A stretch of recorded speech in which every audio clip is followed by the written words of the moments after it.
ഇക്കഴിഞ്ഞ prelims exam clear ചെയ്യാത്ത പലരും അടുത്ത വട്ടത്തേക്കുള്ള എക്സാമിൻ്റെ പ്രിപ്പറേഷൻ ഓൾറെഡി സ്റ്റാർട്ട് ചെയ്ത് കാണും. അപ്പോൾ അതിൽ ഭൂരിഭാഗം പേരും തന്നെ തുടങ്ങുന്നത് മെയിൻസിൻ്റെ നോട്ട്സ് ഉണ്ടാക്കാൻ വേണ്ടിയാണ്. പക്ഷേ എങ്ങനെയാണ് ഈ നോട്ട്സ് ഉണ്ടാക്കേണ്ടത്? ഏത് ഏരിയയിൽ നിന്നാണ് ഉണ്ടാക്കേണ്ടത്? നമ്മുടെ ഒരു ജനറൽ അപ്രോച്ച് എങ്ങനെയായിരിക്കണം? ഭൂരിഭാഗം പേരും നോട്ട് മേക്കിങ്ങിനെ കാണുന്നതെന്ന് പറയുന്നത് ഒരു കണ്ടന്റ് ക്രിയേഷൻ എക്സസൈസ് ആയിട്ടാണ്. നമുക്ക് കിട്ടാവുന്ന മാക്സിമം ഫാക്ട്സും മാക്സിമം ബുക്കുകളും റെഫർ ചെയ്ത് നമ്മുടെ നോട്ടിലേക്ക് കയറ്റുക എന്നുള്ളതാണ് ഭൂരിഭാഗം പേരുടെ ഒരു അപ്രോച്ച് എന്ന് പറയുന്നത്. പക്ഷെ നിങ്ങൾ മനസ്സിലാക്കേണ്ട ഒരു കാര്യം എന്ന് പറയുന്നത്, നോട്ട് മേക്കിംഗ് എന്ന് പറയുന്നത് ഒരു കണ്ടന്റ് ക്രിയേഷൻ എക്സസൈസ് അല്ല. പകരം അത് ഒരു ബ്രെയിൻ സ്റ്റോമിങ് എക്സസൈസ് ആക്കുമ്പോഴാണ് മെയിൻസിന് മാക്സിമം ഔട്ട്പുട്ട് വരുന്നത്.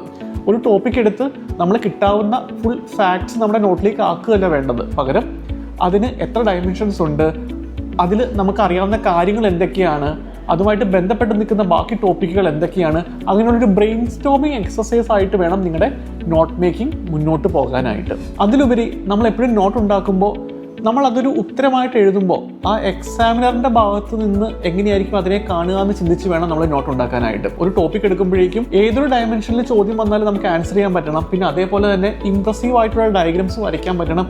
അങ്ങനെ ഒരു പെർസ്പെക്റ്റീവിൽ വേണം ഓരോ ടോപ്പിക്കിനെ നമ്മൾ സമീപിക്കാനായിട്ട്. അങ്ങനെ ചെയ്യുമ്പോൾ മാത്രമേ നമ്മുടെ നോട്ട് ചെറുതാവുകയും അതിൽ നിന്നുള്ളൊരു ഔട്ട്പുട്ട് വലുതാവുകയും ചെയ്യും.